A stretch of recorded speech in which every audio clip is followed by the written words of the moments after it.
Microphone check, 1 2 1 2. Today we're gonna film a video for you. How do you like them tweezers? Let's get ready to lash.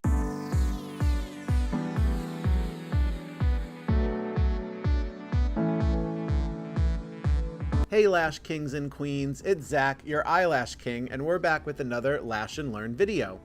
I want to talk about something today. Products. We've been there, we've done that, we've bought this glue, we've tried that tray of lashes. We've bought these gel pads, we've tried those tweezers. What do you do?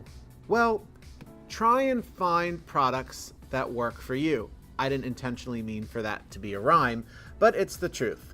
Remember, humidity affects adhesive, muscles and hands work with different tools, and you have a preference for different types of extensions and gel pads. So I do suggest trying and seeing what fits best for you. Now, I've been working with a particular brand for over 5 years that suits all of the needs that I want, and I am completely satisfied with the products that I get and the long-term results that my clients receive. So depending on where you're located, you will have different humidity and temperature levels. That clearly affects your adhesive and possible retention issues. So make sure to monitor your humidity levels during different times of the year, or maybe even different times of the day. Different adhesives on the market will offer different properties and qualities. For example, there are some adhesives that will be better in low humidity, some adhesives that will be better in high humidity, and then there are adhesives that are just incredible and work at all different humidity ranges. Temperature is the same factor, but not as severe as humidity because moisture really does affect adhesive drying time and possible polymerization for retention. Now, let's quickly talk about extensions. There are so many different extensions on the market. I mean, just take to Google and type in eyelash extensions. Tons of different brands and products will come up. Now, I've tried them all, from your Amazon special to your luxury lash brands, and there is a big difference. Your technique will come into play. Whether we're talking classic or volume, mainly volume, different extensions will need a slightly different technique to work with them best. Now, the technique that I like to use means I like a certain type of extension that will come quite easily off that sticky pad where the extensions are adhered to. Other people might prefer extensions that are more securely glued down. It's all personal preference and technique, but there is nothing wrong with finding one that works best for you. Now, let's talk about gel pads. One of the most particular contested items in the lash industry, gel pads. I've tried thousands. No, that's an exaggeration. I've maybe tried 50 to 100 different gel pads in my time as a lash artist, and I could tell you there are lots of different shapes, there's lots of different textures, there's even different colors, and they will fit different eye shapes and types. So maybe have a few different options on hand for those clients with wider eyes, rounder eyes, deep set eyes, sensitive skin, because remember, not all gel pads are made with the same ingredients. A client may have some sensitivities that you might find out about after the service is finished and you take off those gel pads and there might be some redness or irritation. Gel pads are made from different materials, so make sure they don't contact the eye because that could cause irritation. Now, you might perform different taping techniques, which is a video we'll probably film in the future, but if you do perform different taping techniques, I do recommend working with caution. You don't want to put a lot of tape on the skin because around 10 to 15% of the population actually have a medical tape-based allergy. There are some different adhesives and different medical tapes that can react with the skin in certain ways to cause some redness, splotchiness, or irritation. So whenever I do a taping technique, I always like to make sure that it is done on top of the gel pad or the sticker's surface rather than directly onto their skin. Now that does bring me to stickers. Something that is quite underestimated in lash extensions are the use of stickers. A lot of people just go for their gel pads or just go for their tape. Well, stickers also do have a particular purpose. Branding is usually on stickers, so if you're interested in taking photos for social media purposes, you're most likely going to want to have a sticker of the brand name that you're using in the photo. So that's when you might want to utilize a sticker. Also, I have a technique that I quite like to do where I overlap a sticker and a gel pad. I always want to make sure that the gel doesn't contact the eye, it's placed below the lower waterline, but yet still securing those bottom lashes. And in some cases, due to the eye shape, they can't all be held down, the bottom lashes.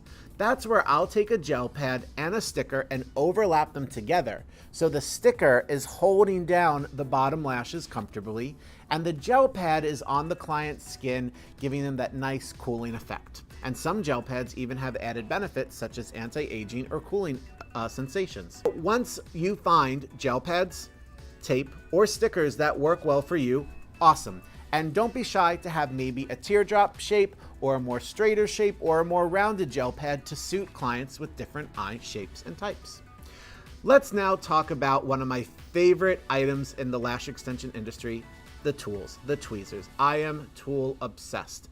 I love trying different tweezers, whether they are straight or curved or footed or heeled or whatever type of property that they have. I love to experiment with different tools. I do use a curved tool for my isolation and a straight tool for my application. Now, some people use two straights, some people use two curves. Whatever works best for you, great. Now, one of my favorite tools happens to be the Dumont curved fine tip tool. I've been using this tool for over 5 years because it's awesome for isolation and it helps in the separation of any extensions that get stuck together.